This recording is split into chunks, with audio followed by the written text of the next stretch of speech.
Hello, it's Martin and I thought I would share my opinions on the current Porsche Taycan situation because yes, they are lovely vehicles in many aspects, but they are most famous, or at this point rather infamous, for the heavy depreciation they suffer.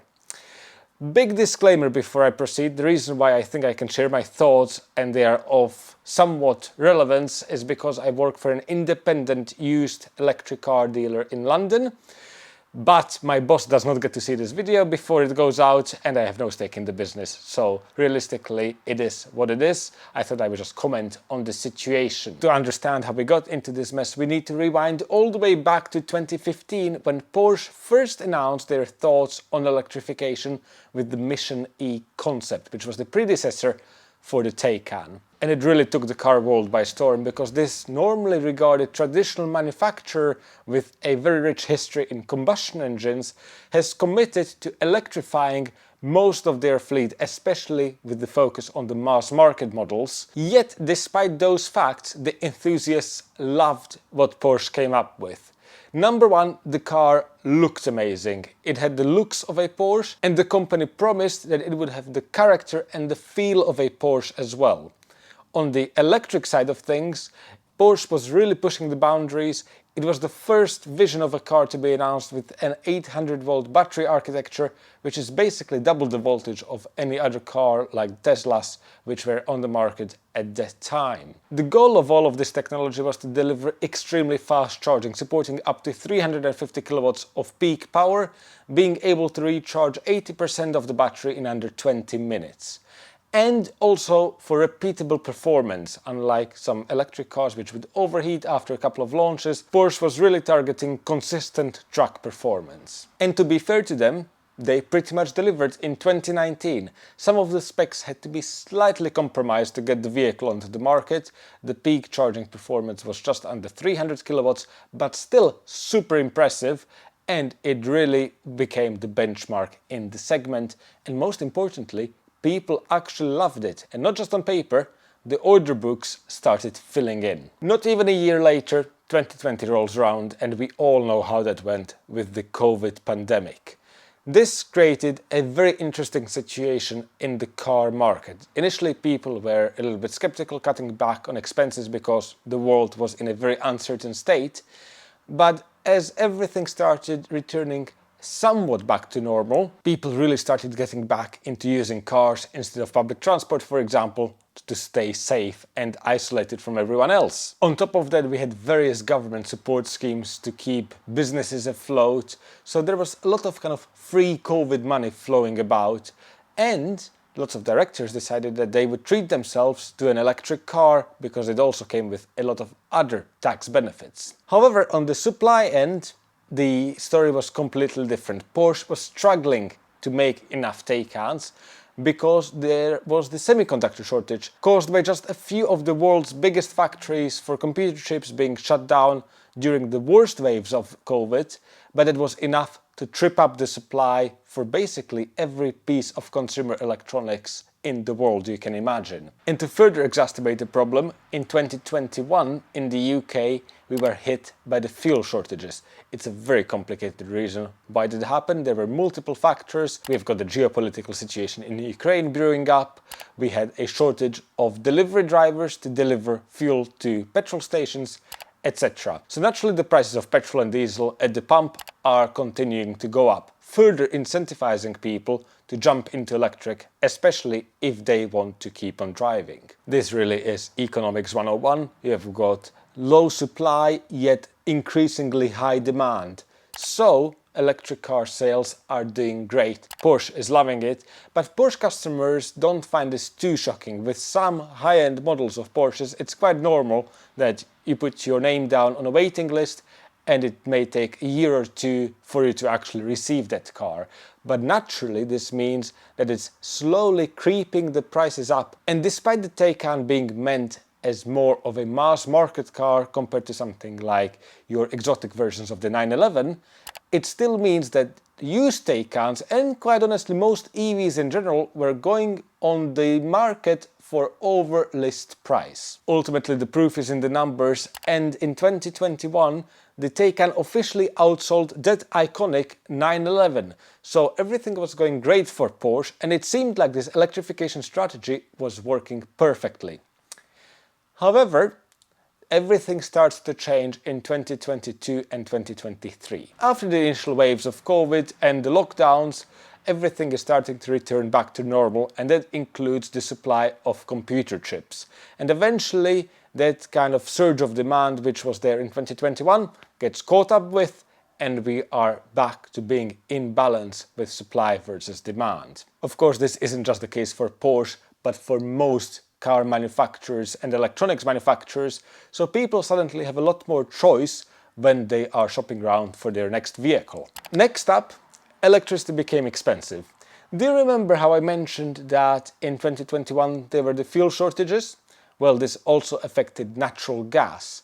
But the way it works in the UK is that the electricity prices are dictated by gas prices to a large extent. And that's because even though a significant portion of our grid is now run by renewables, gas is still used primarily to balance the grid and hence has a strong impact on the final price per kilowatt hour. However, because of the wholesale rates and how the businesses work on the back end and how everything gets passed onto the customer, but with multiple steps in between, there is a months-long delay between the wholesale prices of fossil fuels and when that translates into increased or decreased electricity prices. So fossil fuels, or petrol, diesel, natural gas, used to be expensive, electricity was cheap, everybody flocked to EVs, but suddenly the price of fossil fuels stabilized, it started coming down, but that peak was now starting to manifest itself in 2022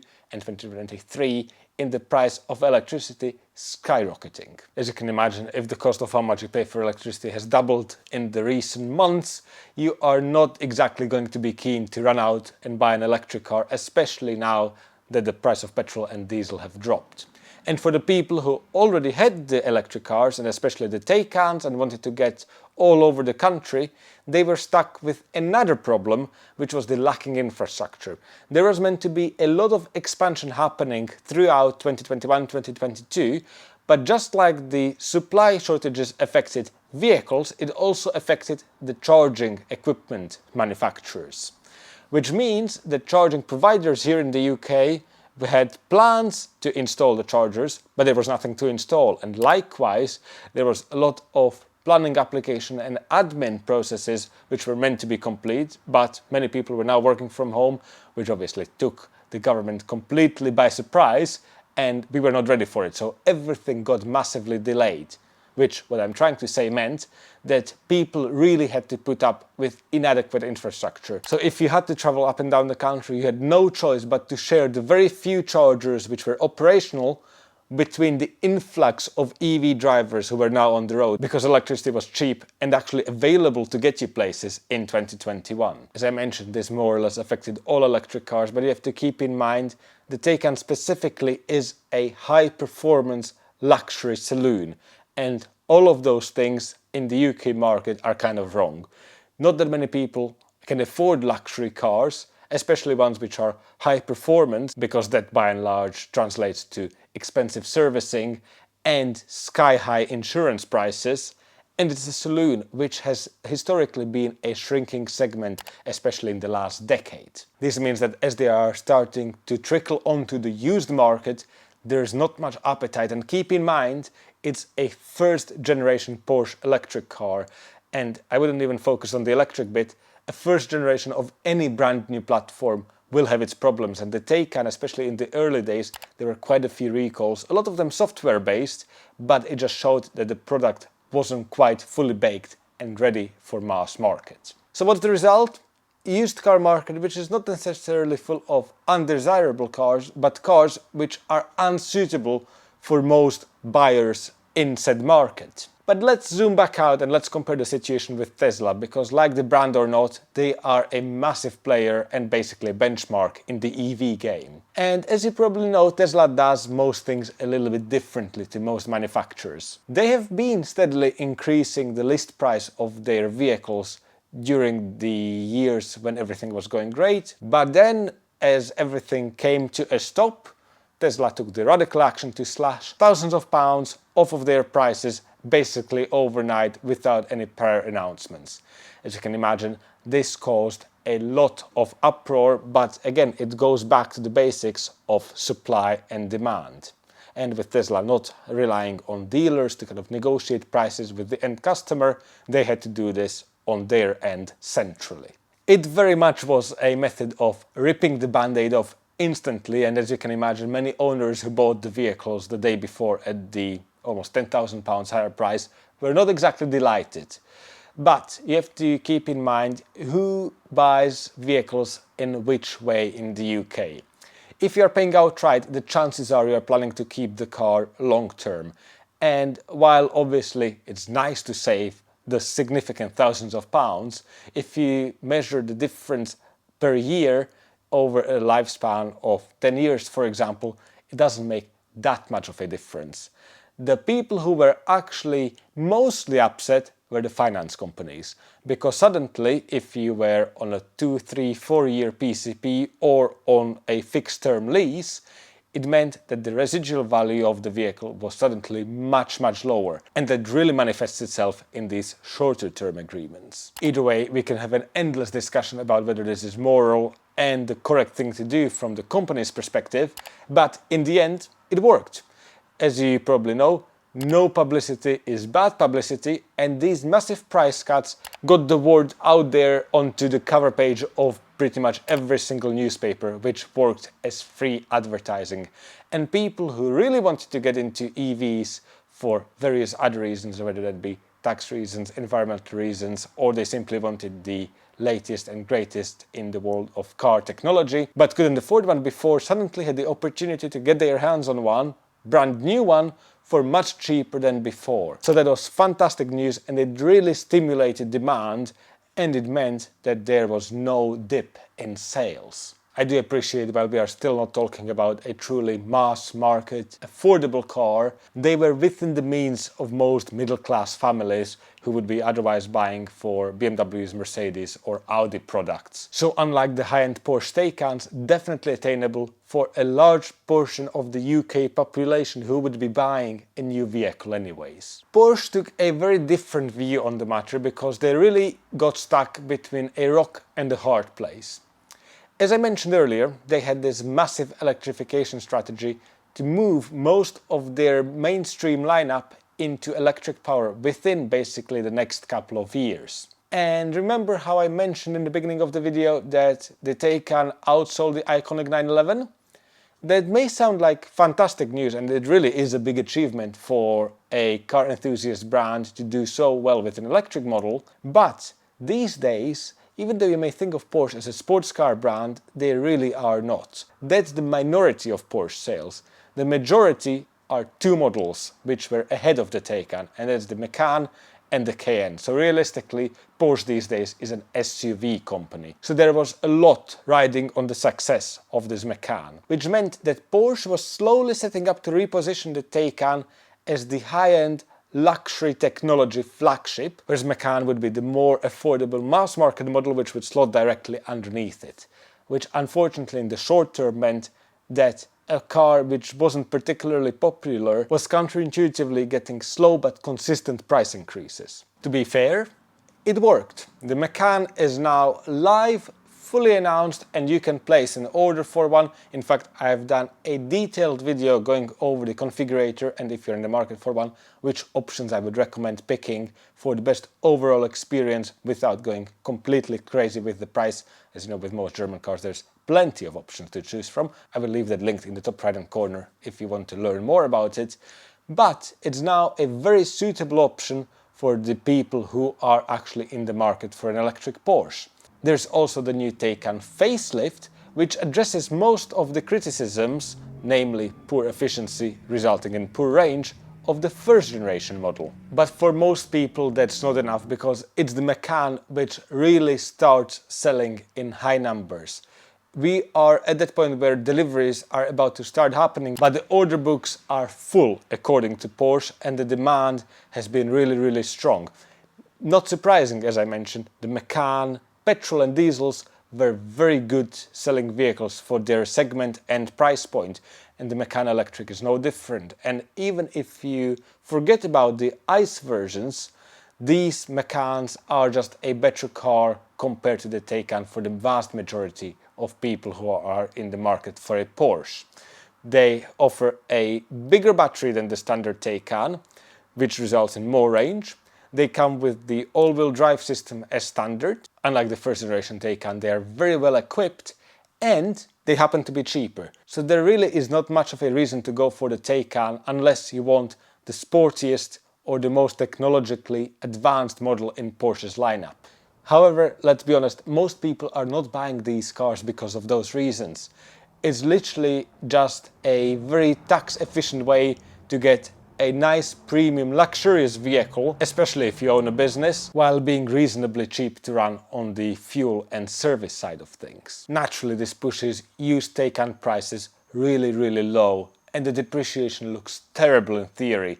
But before we jump into the conclusion about Porsche, let's look at other electric cars, because they didn't have it easy, but they didn't depreciate quite as badly as these Taycans. In my eyes, as I mentioned multiple times in the last few minutes, it all comes down to the suitability of the vehicle for the market.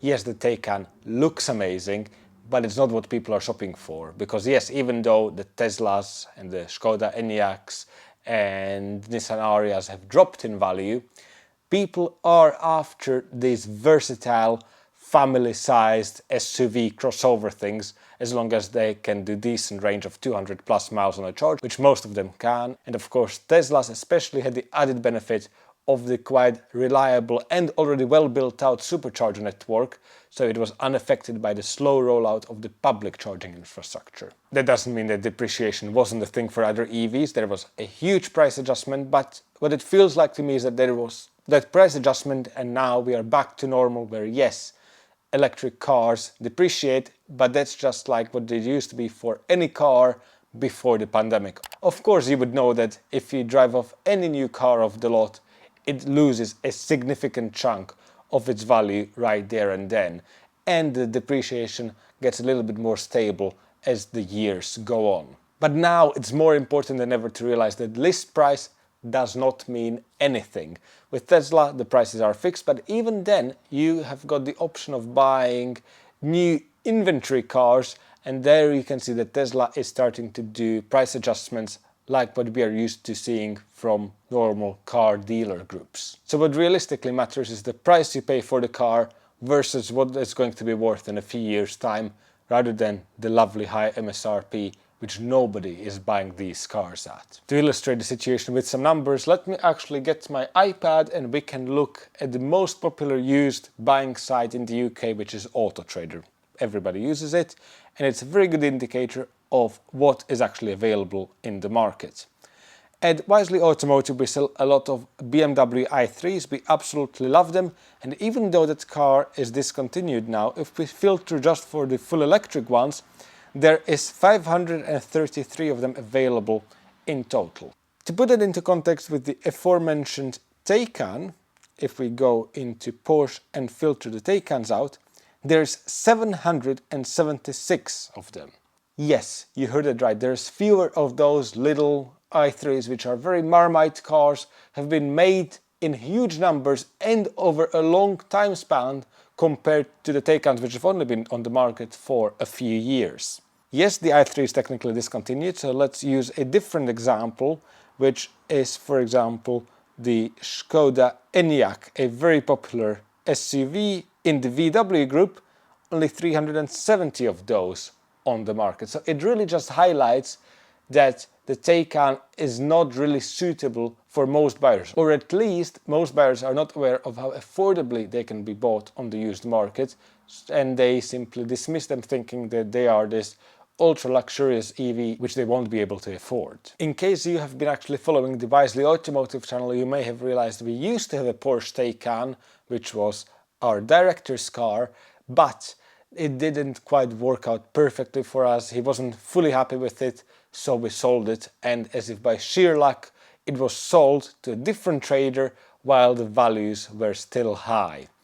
Obviously, it would have looked very different if it was sold about half a year to a year later, because a lot of money would have been lost on it. But this way, it worked out fine for us. We haven't been stung. And in fact, it's now that we are really starting into getting these Taycans in stock once in a while. They are still a pretty unique car. It's important to look for the right examples. It's not something for me to really discuss in this video, but we are selling them. We occasionally have them in stock, and in fact the last two ones we had have sold fairly quickly and we haven't lost money on them, which is what you would expect a business to do. So it's not all bad. But wisely, it's not my business, so it's none of my business to discuss these numbers in further detail. Do not take this as financial advice. It's only up to you to decide, what you value most in a car and when you're shopping around, etc.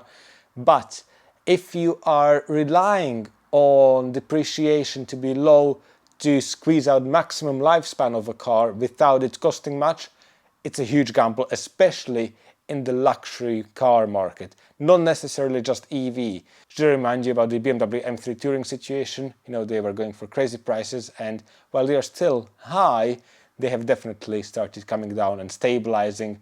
Likewise, on the lower end of the spectrum, you had the Toyota GR Yaris's, which were crazy popular and high demand at some point, but now as Toyota has really started pushing them out in greater numbers, the residual values have started coming down as well. So it's not like depreciation suddenly only magically affects EVs and nothing else in the market. It's the conditions which can change fairly quickly, and I'm afraid that's the reality of it. There's nothing an individual can do.